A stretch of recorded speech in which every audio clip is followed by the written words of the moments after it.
Então você governa um país e a cada poucos anos enfrenta um problema. Precisa se reeleger. Qual a principal maneira de fazer isso? Ser demitido pelos eleitores se a economia estiver ruim. Porque uma economia fraca significa pessoas com dificuldades para pagar aluguel, comprar comida e outras necessidades. Mesmo em regimes autoritários, se o povo sofre demais, eventualmente o líder será deposto. Por isso, sua prioridade número 1 é o crescimento econômico. Quanto mais arrecada o país, menor o desemprego, mais impostos, mais armas, mais influência sobre outros países e, em última análise, mais poder. É por isso que o crescimento é a obsessão de políticos, economistas e banqueiros. Eles têm pavor de crises econômicas, porque sabem que desaceleração significa perda de poder. O crescimento econômico depende de uma grande parcela da população que, apesar de odiar suas vidas e abrir mão de seus sonhos, ainda precisa levantar-se todos os dias para manter o país funcionando. É a engrenagem humana que sustenta toda a máquina. Essa engrenagem é paga com impostos, segue regras, cumpre leis, atravessa faixas de pedestres, trabalha em empregos que odeia e mantém a economia em movimento. A escola pública, em sua essência, prepara cidadãos para serem engolidos pelo sistema, obedientes, calados, resignados. O trabalhador de empregos miseráveis não tem motivação para pensar, criar ou questionar. Ele apenas faz seu papel na engrenagem. Esse é o mecanismo que separa países de primeiro mundo dos de terceiro mundo. A população que mantém tudo funcionando, mesmo que sem motivação, sem esperança e sem liberdade real. E, nos Estados Unidos, essa engrenagem é a classe média, a espinha dorsal da superpotência, sustentando toda a economia, financiando guerras, comprando produtos e pagando impostos. Na Europa, com saúde pública e mais segurança social, a necessidade de trabalhar para sobreviver é menor, e por isso a estagnação é maior. O jogo é delicado. Dar muito dinheiro ou pouca liberdade destrói a engrenagem. Dar pouco dinheiro mantém a máquina funcionando, mas sem independência financeira. A dívida americana cresce. Os pagamentos de juros chegam a subir para 1 trilhão por ano, esmagando a classe média e garantindo que o ciclo continue. Educação e dívida. A prisão da classe média. Na década de 1960, o governo começou a garantir empréstimos estudantis, assim como fez com hipotecas, criando uma ilusão de oportunidade e garantindo votos. Quanto mais empréstimos os bancos concediam, mais dinheiro fácil obtinham. As universidades aumentaram suas mensalidades sem limite. Afinal, se o governo paga, por que cobrar menos? Os campi passaram a se assemelhar a resorts de luxo, com restaurantes sofisticados, cinemas e piscinas. Os estudantes gastavam dinheiro que não tinham, endividando-se ainda antes de formar-se. Gradualmente, um diploma se tornou requisito para 95% dos empregos, aprisionando jovens em dívidas que os perseguem a vida toda. Um empréstimo estudantil médio disparou 1.200% desde 1960, enquanto a inflação cresceu apenas 236%. Harvard, por exemplo, possui mais de 50 bilhões de dólares, maior que muitos países pequenos. A lógica é clara: faculdades lucram, bancos lucram, políticos lucram, e desde 2005, com a Lei de Prevenção ao Abuso de Falências e Proteção ao Consumidor, escapar do pagamento de empréstimos estudantis tornou-se praticamente impossível. Hoje, os americanos devem 1,74 trilhão de dólares em empréstimos estudantis, uma dívida maior que as economias da Arábia Saudita, Coreia do Sul e Austrália. A classe média brasileira vive situação semelhante. Dívidas estudantis, crédito rotativo e financiamento imobiliário prendem jovens em um ciclo quase eterno. Essa é a terceira âncora da classe média.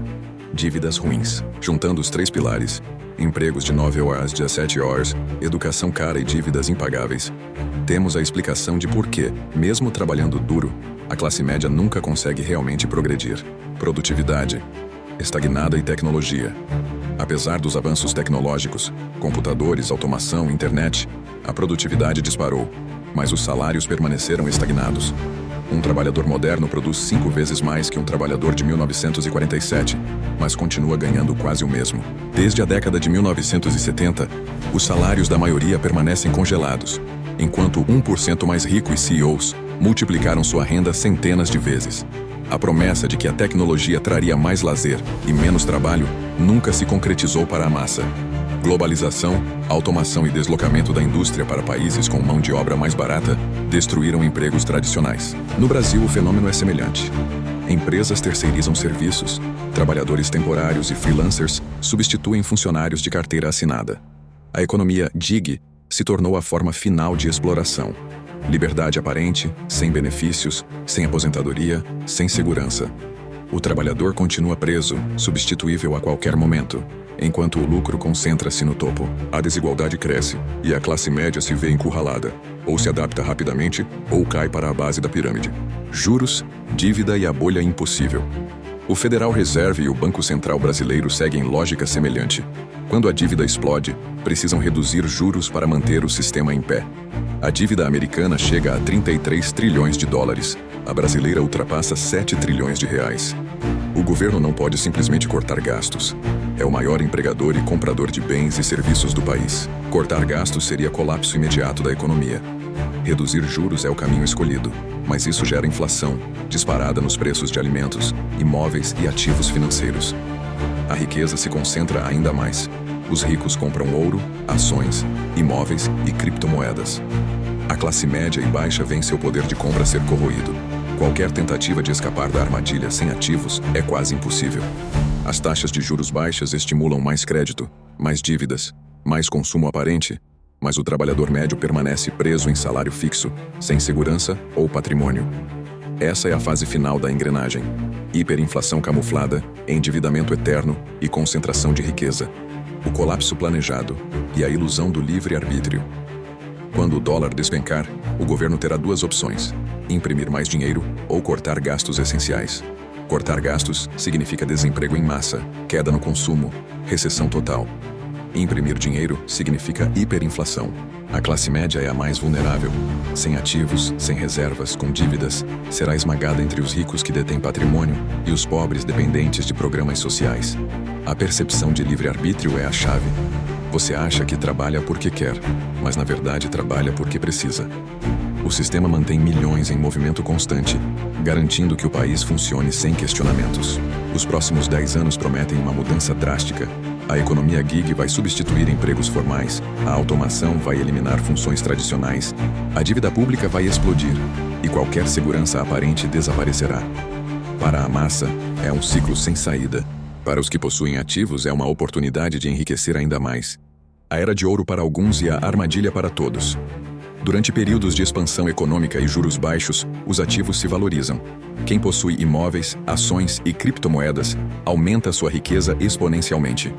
Quem depende de salário sofre com inflação e dívida. A história mostra que crises e booms beneficiam poucos e esmagam a maioria. O objetivo não é enriquecer de forma especulativa, mas proteger-se da inflação e manter poder de compra. A era de ouro da política de juros baixos é passageira. Nos próximos 12 meses, aqueles que possuem inteligência financeira podem se posicionar, adquirir ativos, escapar da classe média. Quem não o fizer, permanecerá na engrenagem, trabalhando mais, ganhando o mesmo ou menos, vendo seus bens corroídos pela inflação e pelo aumento de custos. A oportunidade é clara: investir, aprender a gerar renda sem depender de emprego fixo, criar múltiplas fontes de receita, como escapar da armadilha da classe média. O sistema educacional, os empregos de 9 horas 17 e as dívidas ruins foram projetados para manter a classe média presa. Para escapar, é preciso entender os pilares que sustentam essa armadilha e modelar os pilares que os 10% mais ricos usam. Pensar de forma independente, não seguir a massa, gerar múltiplas fontes de renda, adquirir ativos reais e digitais, investir estrategicamente durante períodos de juros baixos e inflação controlada. É um jogo de antecipação. Os próximos 12 meses são críticos. A presidência de líderes que incentivam crescimento, reduzem regulamentações e impostos, cria oportunidades temporárias para acumular patrimônio e proteger-se.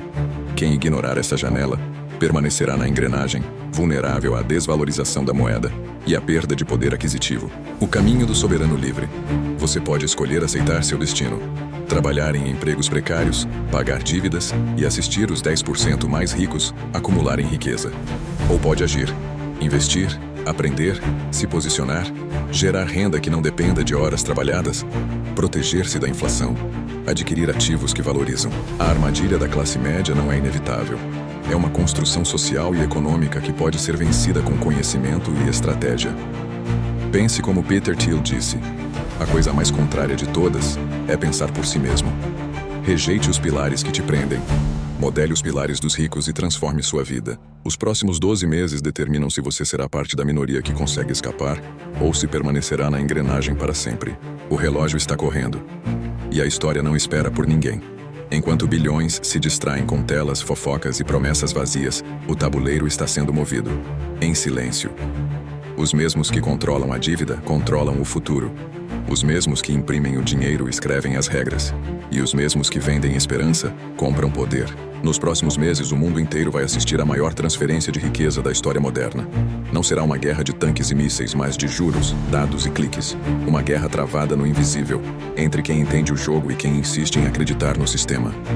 E quando o dólar ruir, quando os governos perderem o controle e quando a classe média perceber que virou pó, será tarde demais para acordar.